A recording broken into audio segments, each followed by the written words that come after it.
Within 6 days to the February 25th presidential elections, the Independent National Electoral Commission, INEC, yesterday declared there would be no voting by anybody without his or her permanent voters card, the PVC. Speaking at a retreat for newly appointed resident electoral commissioners, Rex, INEC chairman, Professor Mohammed Yakubu, who disclosed that the number of no PVC, no voting riot act noted that in the last few months, INEC's facilities have been set ablaze in no fewer than 5 local government areas across the country. Also, the Inspector General of Police, Usman Baba, has vowed to arrest and prosecute touts obstructing campaigns by opposition political parties as well as politicians indulging in vote buying during the 2023 elections.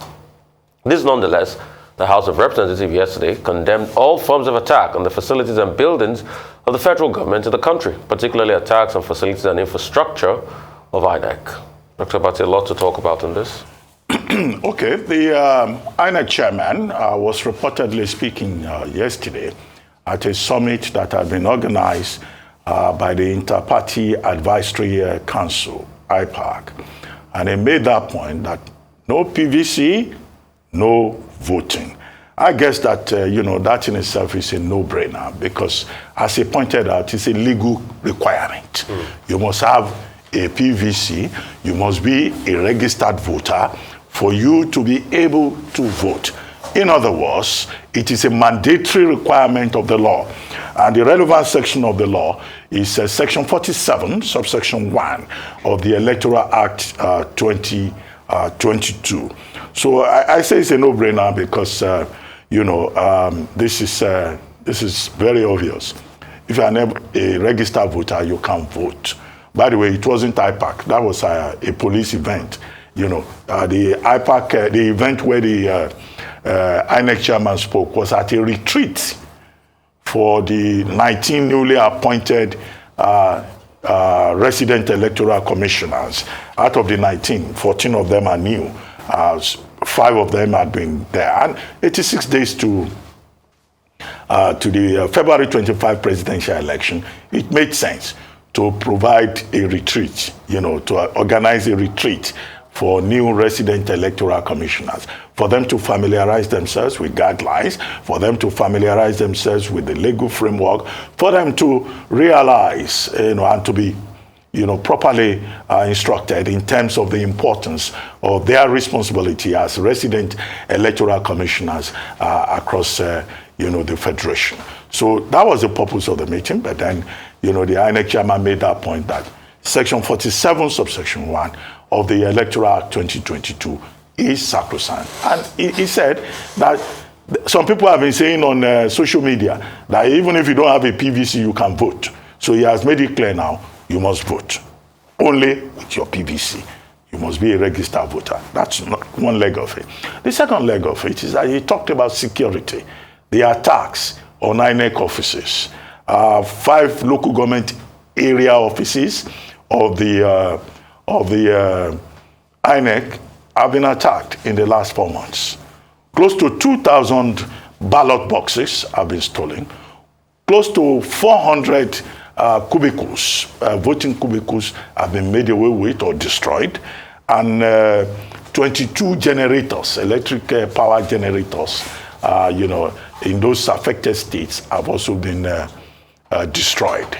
But the INEC chairman says, well, INEC is ready to replace all of this, but that continuous attack on INEC facilities, will limit the capacity of the Electoral Commission. And he was calling on all the security agencies and community leaders to help INEC to make sure that people don't continue to destroy facilities. And he cited the cases in Enugu State, in Ogun State, Abeokuta South, in Osun State, in Ede South, and Ebonyi State, in Easy local government area of Osun State. And so, the issue of security is also very important. However, with regard to these PVCs that have been destroyed, the INEC chairman was quoted when he visited Abeokuta earlier in the week that, the PVCs can be produced within 2 days. Okay, 4 different states now, 5 local government areas where, PVCs have been made away with. Is he really sure that they can produce those PVCs within 2 days? Because what he also said is that for you to get your PVC back, you must have your voter identification number, VIN. And once INEC has your VIN, they can reproduce your PVC. I have a voter's card. I don't even know what is called the VIN, because nobody goes about looking at his PVC every day. Or if you have not been given, as is the case with the affected persons, how would they even know their voters' identification number? So that's where the problem is. And the real problem is that many Nigerians, who are involved in the incidents that the INEC chairman himself pointed out, are most likely to be disenfranchised. And it's just right in one regard that, look, the attack on INEC offices will not just limit INEC capacity; it will also disenfranchise. We have to add that many Nigerians who will have expected to vote, and that is a challenge clearly for the security agencies. The security agencies, the Inspector General of Police, who is saying there will be zero tolerance for vote buying, for thuggery and all that. Well, let him first of all keep his promise that INEC facilities will be protected, because it's important. So two things has to be said. It is easy now for INEC to come out and say people are talking about on social media about the possibility of voting without the PVC. But let's go back. Why are people talking about that in the first place? People are talking about that because INEC has not shown logistical competence in the first place. And let's call it spade a spade. You see, I'm not for deceits. INEC has not shown logistical competence as regards this PVC issue. In defense of INEC, people too did not come out on time to register to get their PVCs. And we must stop this fire brigade approach. But the logistical competence of INEC is suspect. And that's why, because people are seeing the timeline of 3 months to the presidential election, and most PVCs, due to the new registration, have not been collected. And that's why people are beginning to talk like that online. We know that it's stipulated in the electoral law that you can't vote without a PVC. We know, we are aware of the law. But also, we are not oblivious of the hitherto logistical incompetence INEC has shown. What INEC should do now is to be able to reassure the people, not just by words of mouth, by action. When is this PVC collection going to go full swing? The over 5, 6, 7, 8 million people that newly registered, when are they going to get their PVCs? Do their officers in various local governments even know? I have heard people call me and say, Rufai, I went to this place, they said I should call this number said I should, there's nothing. So the population is as confused about what INEC is doing when they will get their PVCs. They keep giving timelines. At some point they say by November they'll start receiving. A lot of people are not received by November. I think I would even go further. If we open up our channel for reaching us on Arise TV and ask people, what are the challenges as regards receiving your PVC? You will see that people will have a lot to say. The bedlam will be countrywide. So apart from just talking, then match it with action. That's all we demand for INEC. Because a lot of people want to vote. 90 million Nigerians want to get a chance to have a say on who leads them. But when it looks as though because of vandalism, insecurity, and all of that, they've been disenfranchised, and great point you raised, Dr. Abati, about the VIN number and the PVCs to be printed again, then something is seriously cooking that we cannot even say or know. And if the PVC that is taking them months to print have been burnt in days, and you say you're going to print it back in days, where is the logistical architecture to print all of that? There are many questions INEC needs to answer. And that's why that conversation started up on social media. It is for INEC to, like they say in Nigerian parlance, show walk-ins. If people that registered have their PVC in their hands, they will not be concerned this way.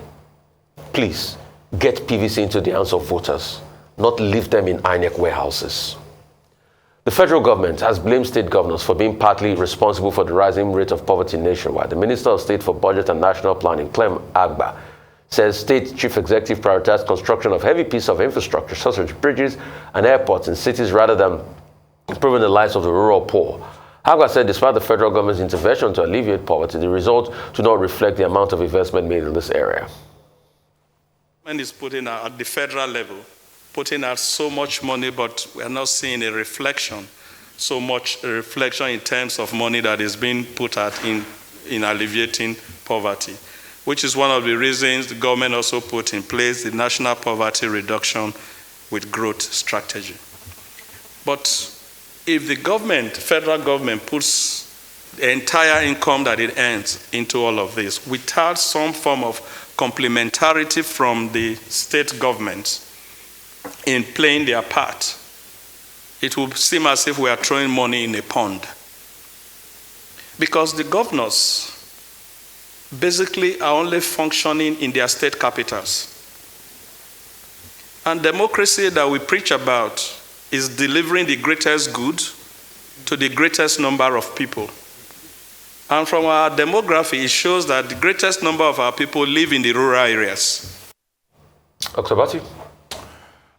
Well, quite interesting.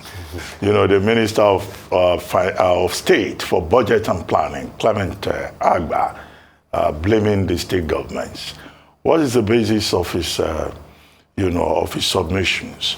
He was briefing after the Federal Executive Council meeting yesterday, the media in Abuja, and he made the point that the federal government has done a lot with regard to checking poverty.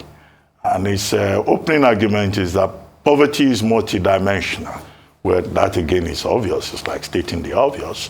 He said that poverty is not just about lack of money. It also has to do with infrastructure that you provide and all of that. After all, there was a multidimensional poverty report recently. And he argued that the federal government of Nigeria has a national poverty reduction and growth strategy, and that the federal government of Nigeria has a social protection program, social investment program, and that the federal government of Nigeria has done so much, has played its part in ensuring, that the people of Nigeria are lifted out of poverty. The background to all of this is a recent report by the National Bureau of Statistics indicating that about 133 million Nigerians, are living below the poverty line. That will be, according to the NBA, 63% of the population. Other reports have indicated that, in fact, it's higher than 63%. Now, that report, disaggregating the data further, said 72% of Nigerians live, of poor Nigerians live in rural areas, where a smaller, the remaining percentage live in urban areas. So all of that was what Clement Agba, was talking about. But he had a lot of praise for the federal government. And then he blamed the state governors. He said that if people are talking about poverty in Nigeria, we tend to overlook the state governors. That these state governors, they just concentrate on the capital cities in their states, where they concentrate on building flyovers, and also airports, instead of investing more in the rural areas, where the majority of the people are, and, make sure that there is greater emphasis on human capital development. In fact, he was giving a lecture to the state governors in terms of what they should do in their states. He was even saying, they should fix routes. Instead of building airports and flyovers, they should fix the roads so that farmers can bring their, goods to the urban areas and all of that. Well, this blame game doesn't make sense. Whether it's the federal government or it's the state government, the average Nigerian, the question that the average Nigerian will ask himself or herself is, am I better off today in 2022 than I was in 2015 when the APC government came to power? As we move towards 2023 general elections, there will be a lot of revisionism. There will be spokespersons for government, trying to right their own narratives. And that's precisely what Clement Agba was doing there. However, one point that he made is that, yes, Nigerians tend to focus more on the federal government, whereas responsibility is also required, accountability is also required at the state level. And I share his view that many of these state governors don't even know what they are doing. Some of them don't even know why they are governors, okay? But to generalize, to say all the state governors are not doing anything will be most unfair, because there are states where you can see specific performance and efforts, not just now, but since 1999. And the people know those governors that are serving them and the ones that are permanently in Abuja, hanging around Aso Villa and not doing the work for which they have been appointed to do. And the ones that are bag carriers for their political godfathers who do not even attend their own events in their own states. They are busy doing Oraisa all over the place. So maybe if Clement Agba had been more specific in identifying who the culprits are, then of course that would be a very fair assessment. But to just generalize in an attempt to make the federal government look good, it's not a fair assessment. However, he overlooks the fact that when he says state governors should concentrate more on road construction, he overlooked the fact that many of these state governors are also saying in their states that the problematic roads in their states are state truncated roads that are under the purview of the federal government. And with the federal government saying, don't touch federal roads. If you do, you will not be reimbursed. So some of those state governors will say they are helpless. He's talking about taking produce from the farms on good roads to the urban areas. Has he forgotten? Does the Minister of State for Budget and Planning, National Planning, does he live in this country? Is he aware that in many parts of the country, people cannot even go to the farms? We have seen cases of governors weeping on television, calling on the federal government that is fully in charge of the cohesive instruments of a state, including the police, the military, and all the forces, protecting their people, making it easier for their people to lead. In any case, politicians, Clement Agba being one of them, will say what they like. But the people of Nigeria, they know where the shoe pinches. As for poverty, we will be more interested, it seems to me, in measures, concrete measures that government is adopting, a review, an assessment of measures that have been adopted up to this point, and how all of that has helped, and what needs to be done going forward. But using state time to blame state governors without proper research, proper evaluation, it's just grandstanding.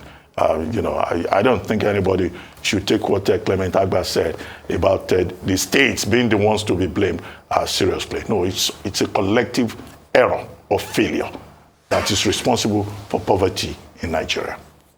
And I dare say it's a failure of this administration, this APC administration, and also other administrations by the PDP. It's a collective failure of both political parties since we returned to democracy. But let's narrow it down. The minister said states are to be blamed. I'd like to honorably ask the minister, that does the states get more when you have a breakdown of federal allocation or the federal government? And who is poised with tackling holistic poverty, if not the federal government? That as the federal government accounted for the money it said is set aside in social investment program, the billions it set aside in the humanitarian ministry. See, when people fail, they look for who to blame. The federal government set aside a social investment program.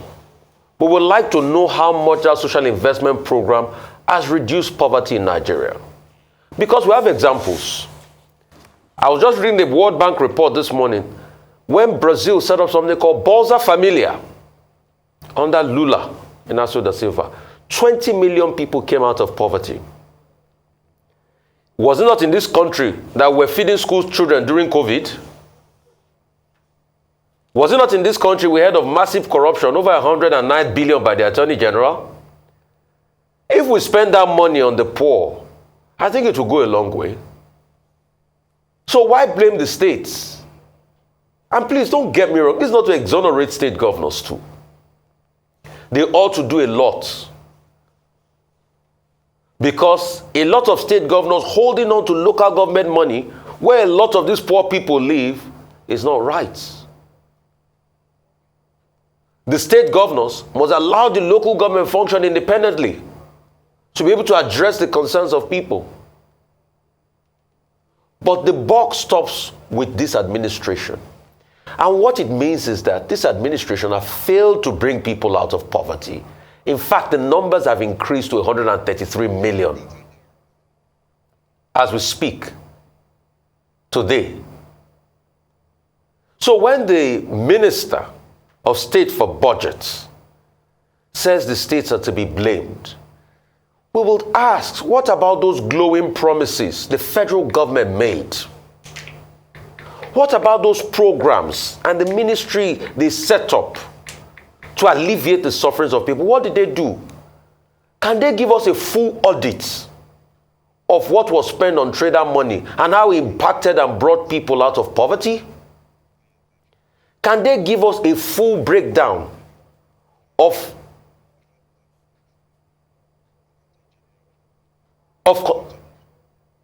conditional cash transfer, of how it brought out, people from poverty?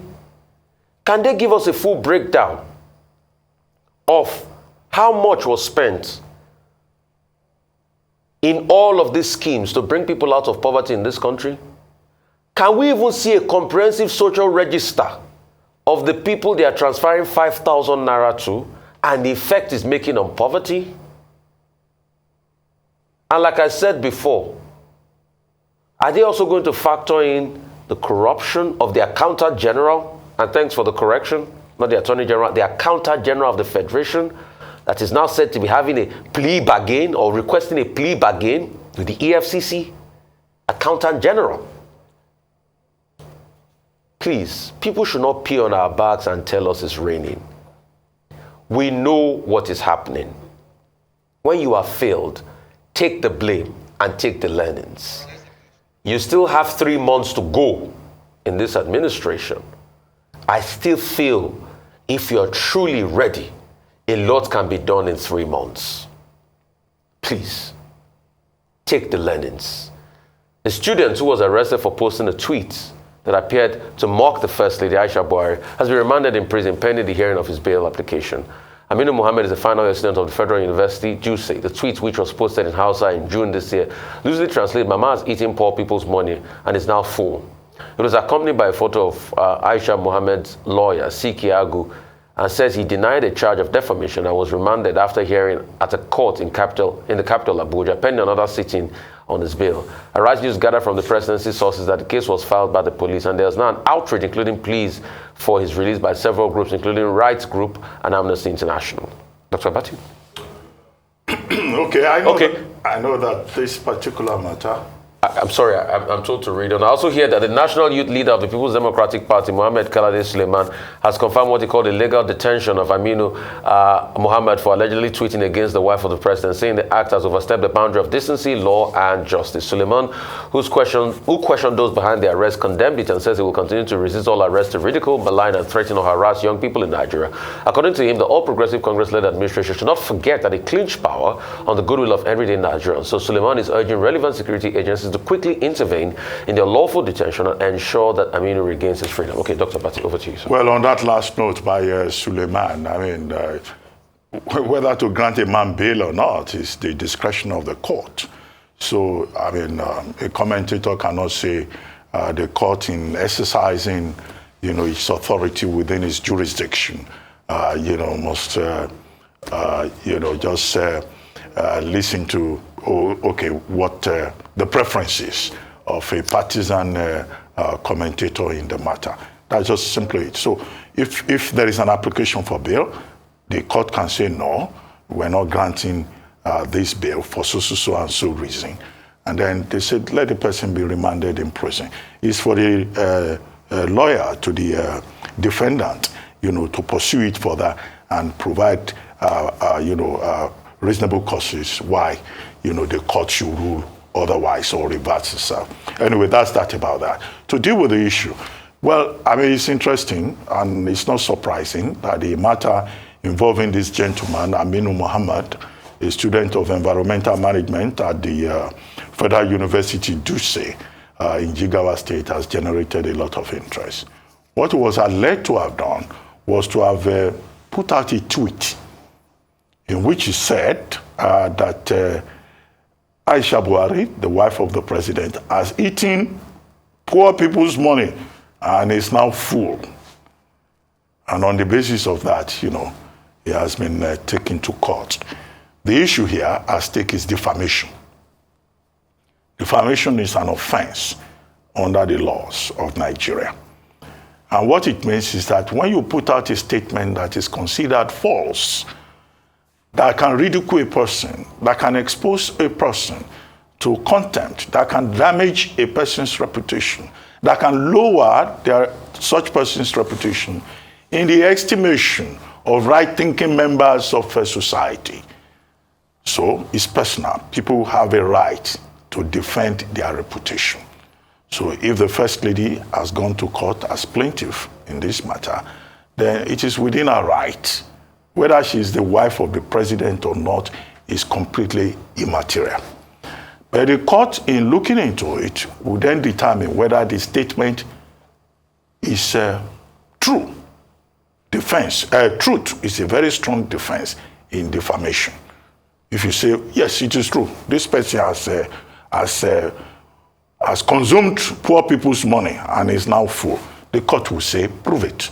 You who alleges must prove.